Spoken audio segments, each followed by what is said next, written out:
မင်္ဂလာပါရှင်။မဝင်ကျောင်းတော်ရန်နေကြိုဆိုလိုက်ပါတယ်။ဒီ channel ကနေပရိသတ်များအတွက်ဇာတ်လမ်းကောင်းများစွာကိုတင်ဆက်ပေးနေပါတယ်။ဒီနေ့မှာတော့စာရေးဆရာအောင်ဖြိုးခန့်တပ်ပြင်းရဲ့မြေရှိုးမိုးပြန်တက်ခါနဲ့သူရိယကိုင်းဆိုတဲ့ဇာတ်လမ်းလေးရဲ့အပိုင်းလေးကိုတင်ဆက်ပေးသွားမှာပါ။ဇာတ်လမ်းလေးမစတင်ခင်မှာတော့ကျမတို့ရဲ့ channel ကို like and subscribe လုပ်ပေးဖို့တောင်းဆိုချင်ပါတယ်။ကျေးဇူးတင်ပါတယ်ရှင်။မနက်ခင်းချိန်လူလေးဦးမြင်းနေစီးပြီးတော့လာနေတယ်။ဒီလူတွေကတက်ခါလိုပဲဒီအချိန်ယောက်ျားနှစ်ဦးကသူတို့ရှိအဝေးတနေရာပြေးလာတယ်။ဒီလူနှစ်ယောက်ကအလောရကြီးအသက်ဘေးကလွတ်မြောက်ဖို့ကြိုးစားနေတဲ့ပုံပဲ။သူတို့နောက်မှာလူ၅ဦးပြေးလိုက်လာတယ်။ဒီယောက်ျားနှစ်ယောက်ကပြေးလွှားရင်တက်ခါတို့နဲ့နီးနာတယ်။ဒီနှစ်ယောက်ကတက်ခါတို့မြင်တော့ညှော်လင့်ချက်အဆောင်တွေတောက်သွားတယ်။သူတို့ကိုကူညီနိုင်မဲ့သူကိုတွေ့ပြီ။ကဲကြပါဦး။တက်ခါတို့မြင်းကိုရက်ပြီးသူတို့ကိုကြည့်တဲ့အချိန်သူတို့ကလည်းတက်ခါနာကိုရောက်လာတယ်။နောက်ကလိုက်လာတဲ့လူ၅ဦးလည်းမလမကမ်းမှရက်တန်းလိုက်တယ်။ဒီလူတွေကစိတ်တရေဆိုင်ရလူတွေပဲ။ကျုပ်တို့တခိုးလို့ဆွဆွဲပြီးတော့ဖမ်းဆီးရိုက်နှက်ဖို့ပြင်းနေတာ။ကျုပ်တို့လည်းမခံနိုင်လို့ပြေးလာကြတာ။တက်ခါတို့မီးမြန်းခြင်းမရှိပဲဒီနှစ်ယောက်တည်းကတယောက်ကအမှန်တိုင်းပြောတော့တက်ခါသူတို့နှစ်ယောက်ကိုကြည့်ပြီးခေါင်းငိတ်ပြတယ်။သူတို့မလိန်ချောင်တက်ခါရိမ့်မိတယ်။ဒီနောက်တက်ခါမလမကမ်းမှရက်နေတဲ့လူ၅ဦးကိုကြည့်ပြီးဝိုင်းနှိပ်စက်တယ်ဆိုမကောင်းပါဘူး။စာနာစိတ်ရှိရင်ဒီကနေထွက်သွားပေးကြပါ။တက်ခါတင်းမာနေရမရှိပဲပုံမှန်လီတန်နဲ့ပြောပေမဲ့ထွက်သွားဆိုတဲ့စကားပါဝင်တော့တစ်ဖက်ကလူ၅ယောက်ဒေါသထွက်သွားတယ်။မင်းကငါတို့နှင်ရဲတယ်ပေါ့။ဒါကခမည်းမြင်ကျုပ်ပြောတာကလူချင်းစာနာထောက်ထားပြီးမနှိပ်စက်ဖို့ပါ။တော်စမ်းမင်းတို့ဝင်မရှုံနဲ့။ဝင်ရှုံရင်တော့မင်းတို့ပါနားမယ်။လူ၅ဦးကချင်းကန်လာတော့တက်ခမြင်းပေါ်ကဆင်းပြီးအဲ့ဒီလူ၅ယောက်ရှေ့ကိုသွားတယ်။မင်းကဝင်ရှုံရဲတယ်ပေါ့။ဒီကောင်စုံမလိုက်စမ်းလူ၅ဦးကတက်ခလောက်ကျုံးမှလွှဲထားတဲ့ဓားတောင်ထုတ်เสียမလို့ခြေကန်ချက်လက်သီးချက်တွေကဒီလူငါးဦးထံတိုးဝင်တော့တိုးပြီးတူမြေပြင်ပေါ်ကျသွားတယ်။ထွက်သွားစမ်းတက်ကအုပ်ဟစ်ပြီးသူတို့ကြည့်တော့သူတို့၅ယောက်ကြောက်လိုက်တဲ့ကြားထပြေးတော့တယ်။ကျေးဇူးတင်ပါတယ်။နောင်ကြီးတာမခဲ့ရင်ကျုပ်တို့တော့သူတို့လက်ထဲမှာရစရာမရှိအောင်နှိပ်စက်ခံရမှာ။ခင်ဗျားတို့ကဘလို့ဖြစ်တာလဲ။ချမ်းသာဝင်ပြီးတော့သူတို့နှစ်ယောက်ခေါင်းငိမ့်ပြတယ်။ဒီလိုပါကျုပ်တို့ကတနေ့လုံးမှတနေ့စားရတာ။အဲ့ဒါနဲ့ကျုပ်တို့ညီကိုနှစ်ယောက်တထေးတူရဲ့စက်အိမ်မှာအလုံးလုပ်ပါတယ်။ကျုပ်တို့အလုံးလုပ်တဲ့စက်အိမ်ကခုနကကျုပ်ပြောတဲ့စိန်တထေးစက်အိမ်မှာသူ့နာမည်စိန်ဝင်းကျုပ်တို့ကစိန်တထေးလို့ခေါ်ပါတယ်။ဒါပေမဲ့ကန်ဆိုးတာဒီလူကမရှိစင်းရဲသားတွေပေါ်နှိမ့်ချပြီးဆက်ဆံတယ်။ကျုပ်တို့လည်းအလုသမားလူမဆက်ဆံပဲကျွန်တယောက်လူဆက်ဆံတယ်။ဒါကြောင့်ကျုပ်တို့လည်းတီးမခံနိုင်တာနဲ့သူ့ဆိုင်ရထွက်သွားတယ်။တိုက်တိုက်ဆိုင်ဆိုင်ကျုပ်တို့ထွက်သွားတဲ့အချိန်မှာပဲဒီလူကငွေ200လောက်ပျောက်တယ်။ဒါကိုကျုပ်တို့ခိုးပါတယ်ဆိုတဲ့အထင်နဲ့သူ့ရဲ့လူမိုက်တွေကိုလှုပ်ပြီးကျုပ်တို့နှိပ်စက်ဖို့ဖမ်းခေါ်ခိုင်းတာ။အော်ငွေ200ကြောင့်အကျဉ်းတရားခေါင်းမပါလား။တင်လေးကြောက်စရာကောင်းတဲ့လောဘပါလား။တက်ခါပြုံးပြီးရေရွတ်တယ်။အရင်တော့ကငွေ200ဆိုတာနည်းတဲ့ပမာဏတော့မဟုတ်ဘူး။ဒီခါချမ်းသာကိုတက်ခါကျုပ်တို့အဲ့လူစီကိုသွားမယ်။အဲ့လူပညာကောင်းကောင်းပေးရမယ်။မကြည့်မနဲ့ပြောတော့တက်ခါချမ်းသာကိုကြည့်ပြီးခေါင်းငိမ့်ပြတယ်။ဒီနောက်အဲ့ဒီညီကို2ယောက်ရဲ့လမ်းပြမှုကြောင့်တက်ခါတို့စိန်တရေဆန်အိမ်ကိုရှောက်လာတယ်။ချမ်းသာမိမိတို့မှရှိနေတဲ့လင်းဖွဲ့စည်းရရတဲ့ရွှေတချို့ကိုထုတ်ပြီးတော့ပေးတယ်။ဒါဟုတ်ယူပါ။ဒါဆိုခမရတို့ကောင်းကောင်းလောက်ကင်စားလို့ရပြီ။ညီကိုနှစ်ယောက်အံ့ဩသွားပြီမဲ့ခေါင်းငိမ့်နှက်ခံပြီးထွက်သွားကြတယ်။ကိုတက်ကကျုပ်အဲ့ဒီလိုပညာပေးခြင်းနေပြီ။စံအိမ်နဲ့ဝင်ရအောင်။ဒီနောက်စံအိမ်တွင်းဝင်သွားကြတော့စိန်တတိရဲ့လက်အောက်ကလူမိုက်တွေထွက်လာတယ်။တက်ခါတို့မြင်တော့အံ့ဩသွားတယ်။ဟင်မင်းတို့လူမိုက်တွေကတက်ခါတို့သိတယ်။ဘာလို့လဲဆိုတော့စောနာညီကိုနှစ်ယောက်ကိုလိုက်ဖမ်းရင်တက်ခါတို့နဲ့စုံခဲ့တဲ့သူတွေငါတို့တွေးကြပြန်ပြီမင်းတို့တတိကိုခေါ်လိုက်စမ်းချမ်းသာပြောတော့ဘယ်သူလဲကွာငါစံအိမ်နဲ့ငါခွင့်ပြုချက်မရဘဲဘသူဝင်ရဲရလဲဒီအော်တန်နဲ့အတူအဝိစားတွေတာတာနာနာဝစ်ထားတဲ့လူတယောက်စံအိမ်တွင်းရထွက်လာပြီးတက်ခါတို့နာလျှောက်လာတယ်ခမည်းစိတ်တက်ကအောက်တန်းကျသလိုခမည်းရုပ်ကလည်းတော်တော်ဆိုးတာပဲဟဲ့လူကျုပ်တို့ရောက်လာခမည်းကိုပညာပေးမလို့ဒီနေ့ကစပြီကျုပ်တို့ခမည်းဆိုင်မှာနေမယ်ခမည်းလက်ခံလားဘာကွာမင်းကငါဆိုင်အိမ်နဲ့ကျူးကျော်သေးငါ့ကိုလည်းစော်ကားသေးဒါတော့ငါဆိုင်အိမ်မှာနေမယ်ဆိုတော့မင်းတို့တရားမလွန်ဘူးလားလူနေဟုတ်လားလူနေထင်နေခမည်းသဘောပဲပြောနေရကြတယ်အနုနီးနဲ့မရရင်အကျန်းဒီ300မယ်ချမ်းသာစိန်တရေထံတိုးဝင်တော့လက်အောင်ငယ်သားတွေရက်ကြည့်နေတယ်လက်အောင်ငယ်သားတွေမလှုပ်ရှားရဘူးဘာလို့လဲဆိုတော့တက်ခရှိနေတယ်လက်အောင်ငယ်သားလူမိုက်တွေကတက်ခကိုသိတော့တက်ခတိုက်ခိုက်ခြင်းခံရမှာစိုးရိမ်နေတယ်ချမ်းသာရဲ့ကံချက်ကစိန်တရေကိုလွင့်စင်သွားစေတယ် ခမရလက်မခံဘူးလားလက်မခံဘူးလက်မခံခြင်းကဲကွာစကားဆုံးတာနဲ့စိန်တတိထက်မှန်လွင့်စင်သွားတယ်ခမရလက်ခံလားလက်မခံဘူးခမရကောင်းပါတယ်ကောင်းပြီမာကျင်နေကောင်းကျုပ်ခွဲပေးမယ်ချမ်းသာပြောပြီးတော့စိန်တတိကိုဆွဲပြီးခေါင်းကိုခပ်ပြင်းပြင်းရှိုက်တယ်အချိန်မှမနေရှိုက်တော့စိန်တတိမခံနိုင်တော့တော့ပါတော့မင်းတို့ငါဆိုင်မှာနေကိုခွင့်ပြုပါတယ်ဒီလိုမှပေါ့လေချမ်းသာလှုပ်ပေးလိုက်တယ်ဒါပေမဲ့စိန်တတိနဲ့သူ့ရဲ့လက်အောင်ငယ်သားလူမိုက်တွေဟာတက်ခါတို့မကြည်နဲ့စွာကြည်နေတယ်ဒီကချမ်းသာတခုခုသတိရဟန်နဲ့တက်ခါကိုကြည့်ပြီးကိုတက်ခါကျုပ်ကိုနေမင်းတစိပ်ပြခဏပေးပါဒီလိုပြောတော့တက်ခါခေါင်းငိမ့်ပြီးအနက်ရောင်နေမင်းတစိပ်ပြထုတ်ပေးတယ်ဒီနောက်ချမ်းသာတစိပ်ပြကိုယူပြီးစိန်တတိကိုကြည့်ပြီးတော့ကျုပ်တို့ဘသူနဲ့တိကျန်လားဒီမှာကြည့်တစိပ်ပြကိုပြတော့စိန်တတိနဲ့သူ့ရဲ့လက်အောင်ငယ်သားတွေတစိပ်ပြကိုမြင်တော့မကြည်နဲ့တဲ့အမူအရာတွေကနေအံ့ဩကြောက်ရွံ့ခြင်းတွေဖြစ်ကိုပြောင်းသွားတယ်သူရိယကိုင်းနေမင်းတစိပ်ပြမင်းတို့ကသူရိယကိုင်းရပဲကျုပ်တောင်းပန်ပါတယ်ကျုပ်တို့ဆရာတို့မှမသိလို့ပါခွင့်လို့ပါကျုပ်တို့ဆိုင်မှာဆရာတို့ကြိုက်တဲ့လောက်ပျော်တဲ့လောက်နေပါကျုပ်တို့လူလားစွာဖိတ်ခေါ်ပါတယ်ကောင်းတာပေါ့ကဲသွားမယ်ဒီနောက်စိန်တတိယဆိုင်တွင်းဝင်သွားကြတယ်ချမ်းသာတစိပ်ပြားကသုံးဝင်သွားပြီဒါပေမဲ့ငါပညာပေးချင်တာမပြီးသေးဘူးတွေးပြီးတော့ပြုံးနေတယ်ချမ်းသာရဲ့ပြုံးကိုမြင်တော့တက်ခါနဲ့ငိမ့်ချမ်းမူးညိုတို့ရိတ်စားမိတယ်ချမ်းသာရဲ့ပညာပေးခြင်းကဒီလောက်နဲ့မပြီးသေးဘူးတက်ခါတို့မသိတာတနည်းမှာသူတို့စိန်တတိဆိုင်တွင်ဝင်သွားတာကိုစောင့်ကြည့်နေတဲ့လူတဦးရှိတာ ਉਹ ပဲဒီလိုနဲ့ညချင်းကိုရှောက်တော့အဖြူရောင်ဝင်းနဲ့လူတယောက်လာမင်းကိုငေးကြည့်နေတယ်ဒီအခါအနက်ရောင်ဝင်းနဲ့တရှိတစ်ချောင်းကန်ထားတဲ့လူတယောက်လူရဲနောက်မှာပေါ်လာတယ်သူတို့ဘယ်ရောက်နေပြီလဲဆိုတာမင်းသိခဲ့လားလူရဲမေးစကားကြောင့်နောက်ကလူခေါင်းငိမ့်ပြပြီးဟုတ်ကဲ့သူတို့ဘယ်မှာရှိနေကျုပ်သိပါတယ်ကျုပ်တို့ခုဘာဆက်လုပ်မလဲဒီအခါအဖြူရောင်ဝင်းနဲ့လူရဲကခဏတိတ်ဆိတ်သွားပြီးတဲ့နောက်ရှေးဟောင်းမြေပုံသတင်းကိုသူ့ပေးလိုက်ပါဒီစကားကြောင့်နောက်ကလူအံ့ဩသွားတယ်သူ့အတွက်အန္တရာယ်မများဘူးလားဒီမြေပုံကိစ္စဂိုင်းကောင်းဆောင်တွေမကောက်တမန်တော်တွေပါပဝင်နိုင်တယ်နောက်ပြီးတော့ရှေးဟောင်းမြေပုံတစ်ပိုင်းကထွက်ပေါ်လာပြီးငါပြောတဲ့အတိုင်းလုပ်ပါဒီသတင်းကိုသူ့စီပေးလိုက်ပါဒီအခါအနောက်ကလူခေါင်းငိမ့်ပြပြီးလှည့်ထွက်သွားတယ်တောင်ကုန်းပေါ်မှာအဖြူရောင်ဝတ်နဲ့လူရွယ်ပဲကြံခဲ့တယ်ရှေးဟောင်းမြေပုံသူရိယကိုင်လက်ထဲအရောက်မခံစေခြင်းရှေးဟောင်းမြေပုံကခမည်းလက်ထဲရောက်လာမလားဆိုတော့ခမည်းပေါ်ပဲမူတည်တဲ့ကိုတက်ခရေရွတ်ပြီးအဲ့ဒီနေရာလှည့်ထွက်သွားတယ်သူကသူရိယကိုင်ရဲ့ဂိုင်းကျုံနေရာစက်ခံမဲ့အနာဂတ်ဂိုင်းကျုံလောင်နေလင်းရောင်ပဲတက်ခါတို့စိန်တတိဆိုင်မှာစားစရာတွေစားတော့ပြီးစကားပြောဆိုနေကြတယ်စိန်တတိနဲ့သူ့ရဲ့လက်အောင်ငယ်သားတွေကအနီးမှာရိုကျိုးစွာရက်နေတယ်ဒီအခါချမ်းသာဟေ့လူကျုပ်တို့စားပြီးအနားယူကိုအိပ်ရပြင်ပေးတခင်ကကြုံတယောက်ကိုခိုင်းစီတဲ့လေးတန်မာနဲ့ပြောပေမဲ့စိန်တတိခေါင်းငိမ့်ပြီးသူ့ရဲ့လက်အောင်ငယ်သားတွေကြည့်ပြီးတော့သွားပြင်ထားလိုက်ရက်စမ်းမင်းတို့မဟုတ်ဘူးကျုပ်ခိုင်းတာသူတို့မဟုတ်ဘူးခမည်းကိုခိုင်းတာခမည်းလောက်တာပဲလိုချင်တယ်ကုချက်ချင်းလှုပ်စမ်းလေးတန်မာနဲ့ပြောတော့စိန်တတိရင်နဲ့ဒေါသထွက်သွားပေမဲ့သူတို့ကသူရိယကန်ရပြင်လို့ထိန်းချုပ်လိုက်တယ်ဒီနောက်ခေါင်းငိမ့်ပြီးသူကိုယ်တိုင်အိပ်ရပြင်ပေးတယ်တက်ခါတို့စားတော့ပြီးတော့အနားယူကြတယ်တတိဒီလူလေးယောက်ကစံအိမ်နာပြီးတခင်တယောက်လိုစံစားပြီးကျုပ်တို့ကျုံတွေလိုခိုင်းနေရတိတ်တရားလွန်လာပြီသူတို့တိတ်တိတ်နေတက်ပြင်းလိုက်ရမလားဒီစကားကြောင့်စိန်တတိမျက်မှောင်ကျုပ်ပြီးဒီလိုပြောတဲ့သူ့လူဒေါသထွက်စွာကြည့်ပြီးတော့သူတို့ကဘသူတွေလဲဆိုတာမင်းသိနေရမို့လား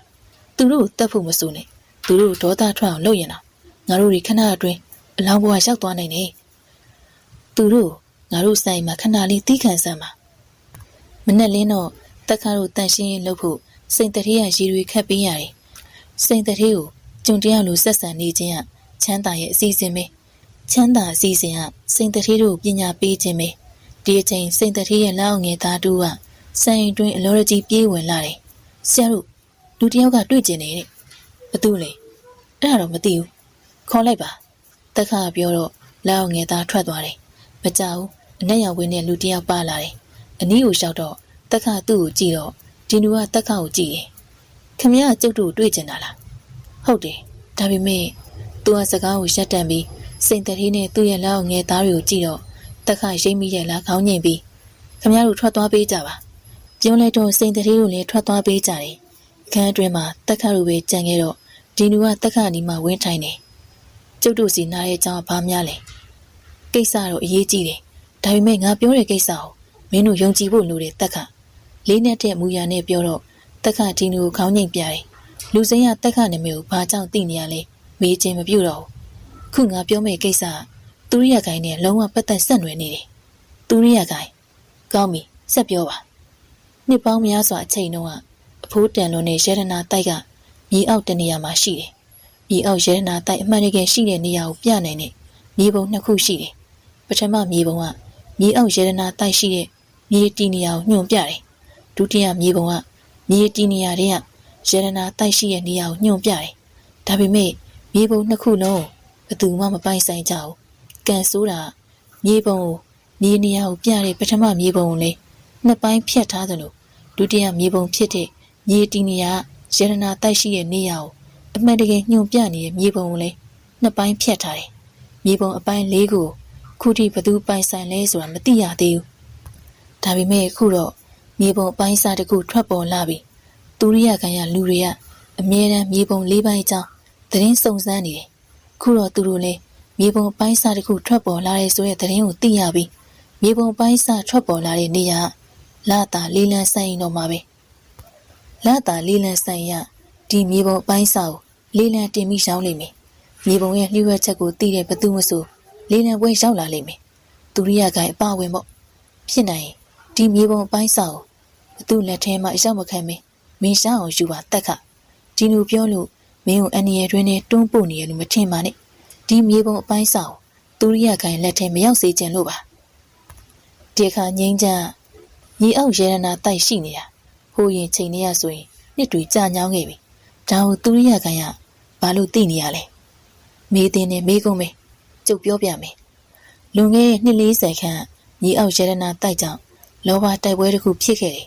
တစ်ဖက်ကရဲရနာတိုက်ကိုဘယ်မတမသူလက်ထဲကိုမှအပမခံပဲအသက်ကိုမငဲ့ပဲစောင့်ရှောက်တဲ့လူကောင်းတွေပေါ့တစ်ဖက်ကရဲရနာတိုက်ကိုလိုချင်တက်မှတ်တဲ့လောဘသားတွေသူတီကိုတီတိုက်ခိုက်ကြတော့လောဘသားတွေရောစောင့်ရှောက်သူတွေပါတေးချေပြည့်စည်ကြတယ်ဒီလိုနဲ့ယေရနာစောင့်ရှောက်သူတွေကလောဘသားတွေမသိရတဲ့နေရာမြေအောက်တနေရာမှာထိမ့်သိမ့်ပြီးမြေပုံတွေကိုနှစ်ပိုင်းဆွဲပြီးတော့လေးပိုင်းဖြစ်ပြောင်းလိုက်ကြပြီးတိမ့်ထားလိုက်ကြတယ်အဲ့ဒီနောက်ပိုင်းယေရနာတိုက်တဲ့နဲ့ယေရနာတိုက်မြေပုံတဲ့အစအနပြောက်သွားတယ်ဒါပေမဲ့လက်မလျှော့နိုင်သေးတဲ့လောဘသားအချို့ကဆက်လက်ရှာဖွေတယ်ဒီလိုရှာရင်လောဘသားတူကတိုက်ပွဲဖြစ်မှုတဲ့ယေရနာစောင့်ရှောက်သူတူကိုတွေ့ခဲ့တယ်အဲ့ဒီလောဘသားစောင့်ရှောက်သူရတနာတိုက်ကြောင်မေးပြီးမြဲတေချာမသိခဲ့ရအောင်အဲ့ဒီလောဘသားသိရတာမြေအောက်ရတနာတိုက်ရှိတဲ့မြေတီနီယာမြေပုံပိုင်းစာနှစ်ခုရဲ့မြေတီနီယာရဲ့ရတနာတိုက်ရှိတဲ့နေရာအစစ်မှန်ပြထားတဲ့မြေပုံပိုင်းစာ၄ခုရှိတာလွဲပြီးကြံတာမသိခဲ့ရအောင်အဲ့ဒီလောဘသားတော့ခုထိအသက်ရှင်လျက်ရှိပြီးရတနာတရင်ကိုရှာဖွေနေတယ်သူကဒီစကားကိုရက်တန့်ပြီးတက်ခါကိုကြည့်တယ်သူကလောဘတိုက်ပွဲမှာပါဝင်ခဲ့တဲ့လောဘသားတူခမည်းတော်ရန်သူတော်ကြီးသူရိယခံရဲ့ခိုင်းကျုပ်ကြီးပဲခိုင်းကျုပ်ကြီးရလားခမည်းကလေသူရိယခံရဲ့အတွင်းလူတယောက်ပဲဖြစ်ရမယ်တက်ခစကားကြောင့်ဒီနူအံ့ဩခြင်းမရှိဘူးဒီအကြောင်းအရာတွေထက်သူရိယခိုင်းကျုပ်ကြီးရဲ့အကြောင်းသိနေခြင်းကပြင်လူတယောက်တော့မဟုတ်ဘူးဒီနူခေါင်းငိမ့်ပြတယ်မင်းပြောတာမှန်ပါတယ်ငါကသူရိယခံရခေါင်းဆောင်10ဦးတည်းကတယောက်ပဲပြောပြီးတော့အနက်ရောင်တစိပ်ပြားကိုထုတ်ပြတယ်တက်ခတစိပ်ပြားကိုကြည့်တော့သူ့မှာရှိနေတဲ့တစိပ်ပြားထက်မကွဲပြားပေမဲ့မတူညီတဲ့နေရာတစ်ခုရှိတယ်။ဒီနူရဲ့အနက်ရောင်တစိပ်ပြားရဲ့အမလဲဘို့ဟိုနေမင်းရဲ့အောက်ခြေမှာသေးငယ်တဲ့နေမင်း9ဆင်းရှိတယ်။ဒါကဘဲစင်ခေါင်းဆောင်ဆိုတာဖော်ပြပေးတယ်။ကျုပ်ကခေါင်းဆောင်10ဦးတည်းကအဆင့်9ခေါင်းဆောင်သေးငယ်နေတဲ့နေမင်း9ဆင်းကသူ့ရဲ့စင်ကိုဖော်ပြတာကြောင့်ဒီနူကအဆင့်9ခေါင်းဆောင်ဖြစ်တယ်။ခေါင်းဆောင်10ဦးအနက်အဆင့်1ခေါင်းဆောင်ကအမြင့်ဆုံးပဲ။တက်ခဒီနူကိုကြည့်ပြီးခမရသူရိယခံရအဆင့်9ခေါင်းဆောင်ဖြစ်ရတဲ့ကျုပ်တို့ဘာကြောင့်ကူညီရလဲကျုပ်ကခိုင်းထက်ကျုပ်ကျေးဇူးရှင်ပေါ်ပို့ပြီးတော့တစ္ဆာရှိတယ်ကျုပ်သူရိယခိုင်းပေါ်တစ္ဆာမပြုတ်ထားသလိုဂရိနဲ့မပေးထားဘူးကျုပ်ကခိုင်းပေါ်တစ္ဆာမစောက်တီးခြင်းဘူးကျုပ်ကကျုပ်ကျေးဇူးရှင်ပေါ်တစ္ဆာရှိကြတာကဲကျုပ်သွားတော့မယ်တက်ခမြေပုံပိုင်းဆောင်မိရှာအောင်ယူပါမိရှာမယ်လို့လည်းငါယုံကြည်တယ်ဩမိတော့မလို့မြေပုံပိုင်းဆောင်လေးလံတင်မဲ့နေရလာပြီးညပဲဂယုစိုက်ပါကျုပ်သွားပြီကိုတက်ခ ဘာဆက်လုံးမလဲ။ तू ကကျုပ်တို့ကိုလိန်ညာပြီးတော့ထောင်ချောက်စင်နေရလို့ကျုပ်မထင်ဘူး။ तू မလိန်ပါဘူး။ကျုပ်တို့ဘာဆက်လုံးမလဲဆိုတာလာပြင်းနေမတိုင်ခင်စီစဉ်ကြတာပေါ့။ဒီလိုနဲ့လာပြင်းညကိုရောက်လာတယ်။ကိုသက်ခဒီညကျုပ်တို့တွေသူရိယခိုင်နဲ့တွေ့ရတော့မယ်။တိတ်ကောင်းတယ်။ချမ်းသာရီမောပြောပြီးမြဲသက်ခခေါင်းညင်ယူမှတပါနှုတ်ဆက်နေတယ်။ဒီအခါစိန်တည်းရဲ့လက်အောက်ငယ်သားတူပူပူနွေးနွေးလက်ဖက်ရည်တွေလာချပြီးတယ်။ကဲတောက်လိုက်ရအောင်။ပြီးရင်တော့လာတာလေးလန်းဆိုင်သွားကြတာပေါ့။သက်ခပြောတော့သူ့မိတ်ဆွေတွေအပြုံးကိုစီနဲ့လက်ဖက်ရည်တောက်ကြတယ်။မကြောက်မူးညူနဲ့စောရညီနောင်စပွဲပေါ်မှောက်ရက်ကြပြီးအိပ်ပျော်သွားတယ်။သက်ခမတ်တက်ရက်ပြီးအိပ်ပျော်နေတဲ့မိတ်ဆွေတွေကိုကြည့်ပြီးတော့ငါ့ကိုခွင့်လွှတ်ကြပါမင်းတို့အန်ဒီရရင်းနဲ့မခေါ်ချင်တာကြောင့်မဖြစ်မနေလုပ်ရတာပါပြောပြီးတော့အခန်းပြင်ထွက်သွားတယ်မုံညူနဲ့စောရညီနောင်အိပ်ပျော်သွားခြင်းကတက်ခါရဲ့လက်ချက်ပဲစောနာလက်ဖက်ရည်ခွက်ထဲတက်ခါကျူတင်အိတ်ဆေးခတ်ခဲ့ခြင်းဖြစ်တယ်အခုညတက်ခါအတွက်အန်ဒီရများတယ်လာတာလေးလန်းဆိုင်အိမ်မှာဂိုင်းကောင်းဆောင်နေမကတမန်တော်တွေပါရောက်လာနိုင်တယ်အန်ဒီရစကွင်းအတွင်းသူ့ရဲ့မိတ်ဆွေတွေကိုမခေါ်ချင်တာကြောင့်အိတ်ဆေးခတ်ခဲ့တာပဲတက်ခါရန်သူတွေပေါ်အကျဉ်းနာကင်းမဲ့ပြီးရက်ဆက်ပြီးမိတ်ဆွေတွေပေါ်တော့ဒီလိုမဟုတ်ဘူးသူ့ရဲ့မိတ်ဆွေတွေကိုအလေးထားတယ်လေးလန်းဆန်းအိမ်တော်လူများပြားရောက်လာကြတယ်တက်ခါဆန်ရင်ကြီးချင်းကန်လာတယ်လေးလန်းလက်မှတ်ကိုပြတော့တက်ခါအထူးခန်းရှာတယ်ဒါကြောင့်အပေါ်ကထူးခန်းမှာတက်ခါထိုင်နေတယ်အောက်ထပ်မှာလူရန်ရှိတယ်အပေါ်ကထူးခန်းမှာလည်းလူတွေရှိတယ်အချိန်ကြာတာနဲ့မျှလူတွေများပြားလာတယ်တက်ခါပဝင်းကျင်ကိုအကဲခက်ကြည့်နေတယ်ဒီအချိန်စင်မြင့်ပေါ်လူတယောက်တက်လာတယ်လေးလံပွဲစတင်ပြီကြွားရောက်လာတဲ့လူကြီးမင်းများခင်ဗျဒီနေ့မှာတော့ကျုပ်တို့လာတာလေးလံဆန်အင်ရပစ္စည်း၃မျိုးလေးလံတင်သွားမှာပါပစ္စည်း၃မျိုးထဲမှာရှေးအောင်ပစ္စည်းတွေလည်းပါဝင်ပါတယ်ဒီနောက်လေးလံပွဲမှာပစ္စည်းတွေလေးလံတင်ပြီးတော့ရောင်းချတယ်ပထမဟောင်းနှွမ်းနေတဲ့ပကြီးကဒုတိယဟောင်းနှွမ်းနေပြီမိစိတ်ကိုဆွဲဆောင်နိုင်တဲ့ဓာတ်ရစင်းအားလုံးရှောင်းထွက်သွားပြီမိအထူးကမ်းမှာတက်ခါတိတ်ဆိတ်စွာစောင့်ဆိုင်နေတယ်နောက်ဆုံးပစ္စည်းတစ်ခုပဲကျန်တော့တယ်ဒါမျောလင်းတဲ့အတိုင်းမြေပုံပိုင်းစာဖြစ်နေမှလားဒီအချိန်စင်မြင့်ပေါ်ကလူကခုဆိုနောက်ဆုံးတစ်ခုပဲကြံပါတော့တယ်ပြောလိုက်တော့စင်မြင့်ပေါ်4000တန်းရှိပြီးအနီရောင်ပိုးပွားနဲ့ဖုံးအုပ်ထားတဲ့အရာတစ်ခုယူလာတယ်ဒီအခါစင်မြင့်ပေါ်ကလူကဒီအရာကိုယူပြီးလူအားလုံးကိုတစ်ချက်ကြည့်ပြီးတော့ဒါကနောက်ဆုံးပစ္စည်းဖြစ်ပါတယ်ဒါပေမဲ့ဒါကအလွန်ဖိုးတန်တယ်လို့တော့ကြုတ်သိရတယ်ပြောပြီးတော့အနီရောင်ပိုးပွားကိုဖယ်ပြီးပိုင်းစာတစ်ခုကိုထုတ်ယူတယ်ဒါပါလေစုပ်ပြဲနေတဲ့အပိုင်းစာလားစုပ်ပြဲနေတဲ့အဝိစာပေါ့အညှိုးနေရဘာတွေလဲမြေပုံလားတရားတစ်ပေါက်ပြောတဲ့တန်တွေထွက်ပေါ်လာတယ်တက်ခဒီအရာကိုမြင်တော့ပြုံးတယ်ဒါအမှန်စင်စစ်မြေပုံအပိုင်းစာရှေးဟောင်းရတနာတိုက်ရဲ့မြေပုံ၄ပိုင်းနေရာတစ်ခုဒါကတော့မပြည့်စုံတဲ့မြေပုံအပိုင်းစာပါဒါပေမဲ့ဒါညှို့ဝှက်ချက်တွေရှိပြီးဖိုးတန်တယ်လို့တော့သိရတယ်ကျန်ငယ်စီကငွေတင်ရပါတိုးနှုံက10ပြားတိုးပြီးစိတ်ကြိုက်စပြီးခေါ်နိုင်ပါ යි အားလုံးတိတ်ဆိတ်နေတယ်ဘသူမှဈေးမခေါ်တချို့ကရီတောင်ရီနေတယ်စုပ်ပြက်နေတဲ့မြေပုံပိုင်းဆောင်ငွေတင်ရတဲ့လားမြို့ဝက်ချက်ရှိပြီးဖိုးတန်နေဆိုတာရှောင်းထွက်ချင်တာကြောင့်ပဲခြေကားပြောတယ်လို့ထင်နေကြတယ်ဒီအခိုက်မှာပဲ150ပေးမယ်မြေပုံကျိုးကိုကျုပ်ကိုပေးပါတက်ကဈေးခေါ်သူလှမ်းကြည့်တော့သူ့ရဲ့မျက်နှာပေါ်မှာလူချင်းတက်မက်စိတ်မရှိပဲတာမန်မျှတာဈေးခေါ်တာဒါပေမဲ့ငွေ150လားကျုပ်200ပေးတယ်ဈေးခေါ်တန်ထွက်ပေါ်လာတယ်ဒီအတန်တက်ခရဲ့ဘေးချင်းကတခန်းကြော်ခန့်တက်ခတေချာမမြင်ရပေမဲ့ဒီလူကအေးလူလူဈေးခေါ်နေတာသူ့ရဲ့နားမှာလူ2ယောက်ရက်နေတယ်210တစ်ဖက်ကထပ်ပြီးတော့ခေါ်တန်တက်ခရဲ့ဘေးချင်းကတခန်းကြော်ကလူကပြုံးပြီးမပြိုင်ချင်းစမ်းမှနဲ့300ပေးမယ်အော်ဒီလောက်နဲ့ရက်ရမှာလား350အေးလူလူရှိနေတဲ့လူကမျက်နှာတင်းမာသွားတယ်400ပေးမယ်ကျုပ်တို့နဲ့ဆက်မပြိုင်ခြင်းနဲ့ကျုပ်တို့ကဒီမြေပုံရမှဖြစ်မယ်ဒီလိုမှမဟုတ်ပဲဆက်ပြိုင်နေအသက်ပေးရမယ်ကျုပ်တို့ကသူရိယခိုင်းရလာတာနော်ဘာသူရိယခိုင်းလားအားလုံးအံ့ဩတိတ်ဆိတ်သွားတယ်စောနာပြိုင်ခေါ်နေတဲ့လူလဲဆက်လက်ဈေးမခေါ်တော့ပဲငြိမ်သွားတယ်ဒီလိုမှပေါ့ကျုပ်ဒီမြေပုံပိုင်ပြီပေါ့နော်သူရိယခိုင်းရလူကရီမောပြီးတော့ပြောတယ်ဒီကစင်မြင့်ပေါ်ကလူက400တစ်ကြိမ်နောက်ထပ်ဈေးခေါ်မဲ့သူရှိသေးတာတက်ခါတစ်ချက်ပြုံးပြီးတော့400တပြားဒီအတန်းလေးလံပွဲအတွင်းပြန့်သွားတော့အားလုံးကတက်ခါရှိတဲ့အခန်းကိုအံ့ဩစွာလှမ်းကြည့်တယ်သူရိယခိုင်းနဲ့ပြန်ပြီးဈေးခေါ်ရဲသူရှိနေတယ်တစ်ဖက်ကသူရိယခိုင်းရလူလဲမျက်မှောင်ကျုပ်ပြီး တက်ခါရှိရခန်းကိုနှမ်းကြည့်တယ်ဒီနောက်410 410တဗျာ420 420ဗျာ900သူရိယခံရလူ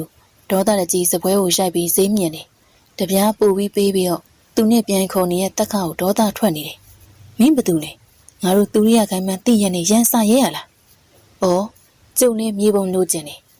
သူရိယခိုင်းတွေပါပြီးဘေးဖယ်ထားပါဈေးပို့ပေးနိုင်တဲ့သူကအနိုင်မဲမို့လားကောင်းပြီလေမင်းဘလောက်ဈေးခေါ်နိုင်မလဲကြည့်ရသေးတာပေါ့စောနာခမည်းဈေးခေါ်တာ900နော်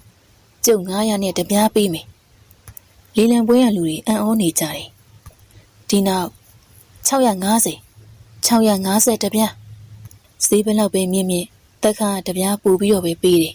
ဒါကြောင့်သူရိယခံရလူအလွန်ဒေါသထွက်နေတယ်1000တပြားဟေးမင်းငါ့ကိုဒေါသထွက်အောင်လုပ်နေရလားမင်းတော်တော်များမွဲနေလားဘာလို့တပြားပဲပို့ပေးနေရလဲဘာပဲဖြစ်ဖြစ်ပါဈေးပို့ပေးနိုင်တဲ့သူကအနိုင်မဲလေခင်ဗျားမပေးနိုင်တော့ရင်လက်လျှော့လိုက်ပါလက်လျှော့ရမယ်ဟုတ်လားမင်းသိရည်စရာစကားပြောတာပဲနောက်ပြီးတော့မင်းကငါတို့ကိုဒေါသထွက်အောင်လုပ်တော့မင်းအသက်ပါထွက်သွားနိုင်နေဆိုမသိဘူးလားတက်ခါမထူးဆန်းဟန်နဲ့မသိဘူးတော့တေးကြည့်စမ်းကျင်မရဲ့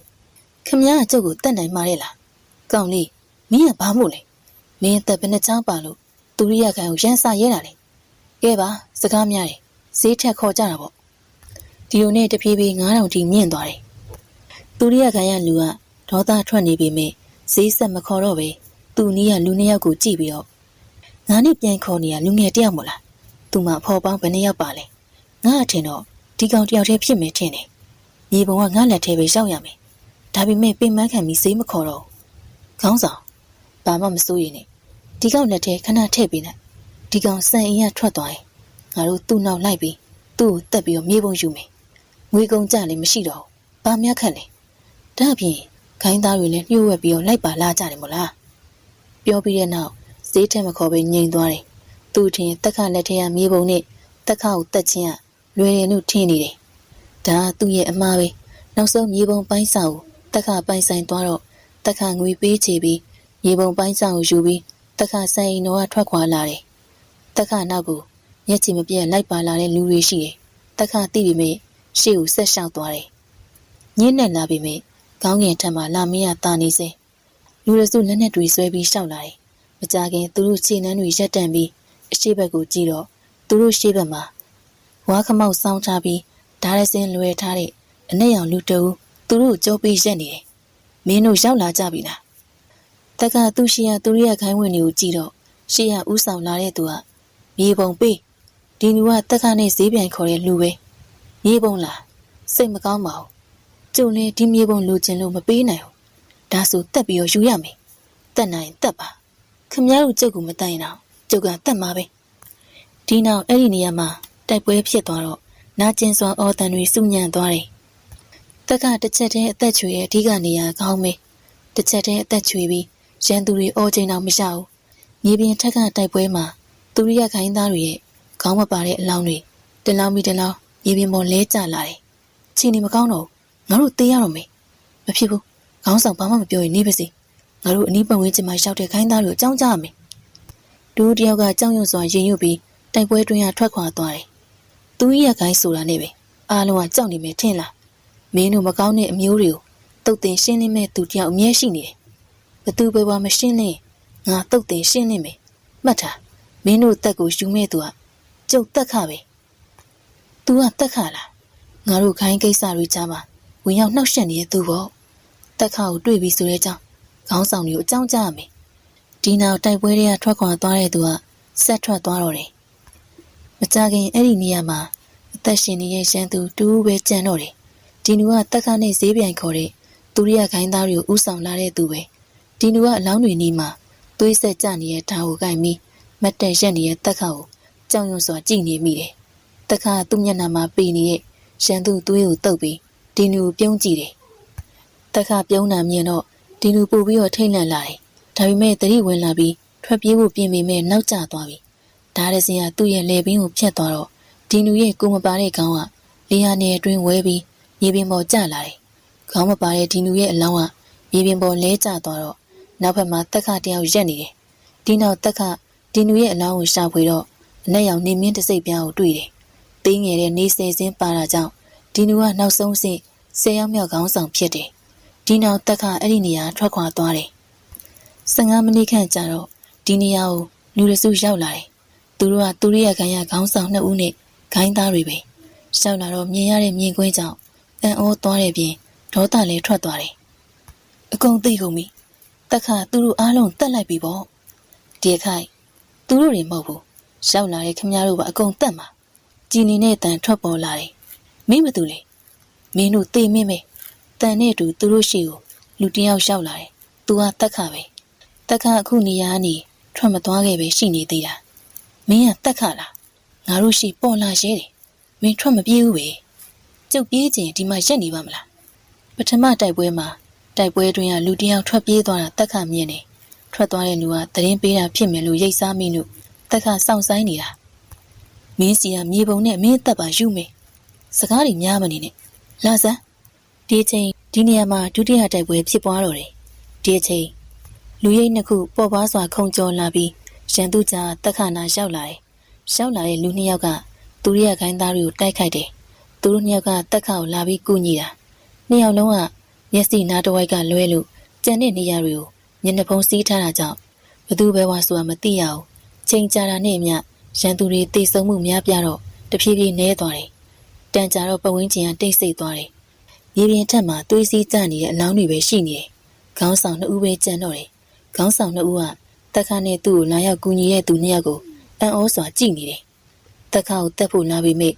တက်ခတို့တက်တာကိုခံလိုက်ရတယ်။ခေါင်းဆောင်2ဦးထွက်မပြေးပဲဒေါသတကြီးဓာတ်ကိုဆွဲထုတ်ပြီးတက်ခတို့တိုက်ခိုက်တယ်။တက်ခခေါင်းဆောင်2ဦးနဲ့တိုက်ခိုက်ပြီးကျန်တဲ့2ဦးကိုသူ့ကိုကူညီတဲ့သူ2ဦးကတိုက်ခိုက်တယ်။တိုက်ခိုက်တဲ့နေရာမှာခေါင်းဆောင်တွေကတာမန်ခိုင်းသားမဟုတ်လို့တိုက်ခိုက်ကြီးကျွမ်းကျင်တယ်။ဒီကရန်သူရဲ့ဓာတ်တက်ခပခုံးပေါ်ကျတော့တက်ခမြင်ပေမဲ့မရှောင်ဘူး။ဒီအခါခေါင်းဆောင်ပါဇက်အဟောင်းသားဖြစ်သွားတယ်။သူ့ရဲ့ဓာတ်ချက်ကတက်ခကိုတန်ရရအောင်မလုပ်နိုင်ပဲပြန်ကန်ထွက်လာတယ်။ဒီအဖြစ်အပျက်ကိုတစ်ဖက်မှာတိုက်ခိုက်နေတဲ့တက်ခကိုကူညီသူ2ယောက်လည်းမြင်ပေမဲ့အံ့ဩခြင်းမရှိဘူး။တက်ခနဲ့တိုက်ခိုက်နေတဲ့ရန်သူလွင့်စင်သွားတော့ပြန်ထဖို့ပြင်ပေမဲ့တက်ခအနားကိုရောက်သွားတယ်။ဒီအတူဓာရစင်သူ့လေပင်ကိုဖျက်သွားတယ်။ခေါင်းထဲကိုအိုးစားကွဲပြီ။တက်ခသူ့ကိုကူညီတဲ့လူ2ယောက်ကိုကြည့်တော့သူတို့လည်းရန်သူကိုတက်ပြီးပြီ။ဒီအခါတက်ခနာကိုကန့်လာပြီးကိုတက်ခဟင်အတန်းအနေငယ်ဖြတ်ထားပြီမဲ့ရင်းနှီးနေတဲ့အတန်းကြောင့်တက်ခအံ့ဩပြီးသူ့ရှိရလူကိုကြည့်တယ်။တက်ခရင်းနှီးနေတဲ့အတန်းပိုင်ရှင်တူရဲ့နမိတ်တက်ခစိတ်ထဲမှာပေါ်လာတယ်။တက်ခကြည့်နေတာမြင်တော့ဒီနူရဲ့မျက်လုံးတွေခဏမငြိမ်ဘူး။ဒီခါတက်ခလက်ကသူ့ကောင်းပေါ်ဖြင်းချင်းစွာရှိုင်းလိုက်တယ်။မင်းအတန်းဖြတ်ထားလေမင်းအတန်းကမှတ်မိတယ်။မင်းဘယ်လိုလုပ်ဒီကိုရောက်လာလဲအောင်လင်း။သူကမျက်နှာဖုံးကိုချွတ်လိုက်တော့အစင်မှန်အောင်လင်းပဲ။ကိုတက်ခကျုံမှန်းသိပြီပေါ့။ကျုပ်တို့ကကိုတက်ကစီကိုလိုက်လာတာ။နောက်ပြီးတော့ကျုပ်တယောက်တည်းမဟုတ်ဘူး။နင်းဝေကြီးနဲ့အောင်ထုံးမှာပါတယ်။ဒီတော့တက်ခအံ့ဩခြင်းဝမ်းသာခြင်းနဲ့သူနဲ့ရှိနေအနေရရှိနိုင်လို့စိုးရင်ချင်းစားတဲ့ခန်းစားချက်တွေခန်းစားလိုက်ရတယ်။နောက်ပြီးတော့ကိုတက်ကလေတံပွဲသွားတယ်။အပြန်လမ်းမှာရန်သူတွေနဲ့ရှင်ဆိုင်ရမယ်ဆိုတာသိလို့ဒီကနောင်ကြီးလမ်းပြမှုနဲ့အတူလိုက်လာတာပဲ။ဒီကတက်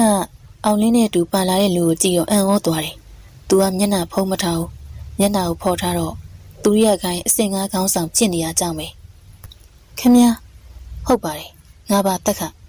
ဟိုနေ့ကတွေ့တာငါနာမည်တော့မေးမဆက်လိုက်ရအောင်ငါနာမည်ထင်ရှားပါနှင်းဝေရှိတို့ကဘယ်မှလဲကိုတက်ခမိတ်ဆွေတွေရှိတဲ့စိန်တထေးအိမ်မှာပဲကိုထင်ရှားကကျုပ်တို့အဲ့ဒီကိုပို့ပေးခဲ့တာကောင်းပြီသွားကြတာပေါ့ဒီနောက်တက်ခရန်သူသွေးမြေမှာစာ3လုံးရေးခဲ့ပြီးသူတို့တွေလည်းအဲ့ဒီနေရာထွက်ခွာလာတယ်မတွေ့တာကြပြီဖြစ်တဲ့တက်ခနှလုံးသားတွေကကျင်နာသူလေးနှင်းဝေရှိနဲ့တွေ့ရတော့မယ်တက်ခတို့တွေစိန်တထေးရဲ့ဆိုင်ရင်တွင်းမှာပျော်ရွှင်စွာစကားပြောဆိုနေကြတယ်ခုကနှင်းဝေကြီးတို့လည်းရှိနေတယ်တက်ခနဲ့နှင်းဝေကြီးအတူထိုင်နေတော့နှင်းဝေကြီးရဲ့မျက်နှာထက်မှာအပြုံးတွေတောက်ပနေတယ်တက်ခလည်းနှင်းဝေကြီးတို့နဲ့တွေ့ရတာဝမ်းသာနေတယ်ဒါပေမဲ့တက်ခကိုစိတ်ဆိုးတဲ့အမူအရာနဲ့ကြည်နေတဲ့သူ3ယောက်ရှိတယ်သူတို့ကမိုးညွန့်နဲ့စောရညီနောင်ပဲတက်ခသူတို့ကိုအိတ်ဆေးခတ်ပြီးတော့ထားခဲ့တာမို့လားတက်ခသူတို့ကိုကြည်ပြုံးပြီးငါသွားမယ့်အန်ရဲ့ဆက်ကွင်းနဲ့မခေါ်ကျင်လို့ငါမဖြစ်မနေဒီလိုလောက်ရတာပါမလိုပါဘူးဗျာဒီနန်းကိုတူတူရှောက်ခဲ့ပြီးပြီပဲဒါကြောင့်ဘလို့ပဲအခက်အခဲရှိရှိတူတူကရင်ဆိုင်ကြတာပေါ့နောက်တစ်ခါကျုပ်တို့ကိုပြစ်မထားပါနဲ့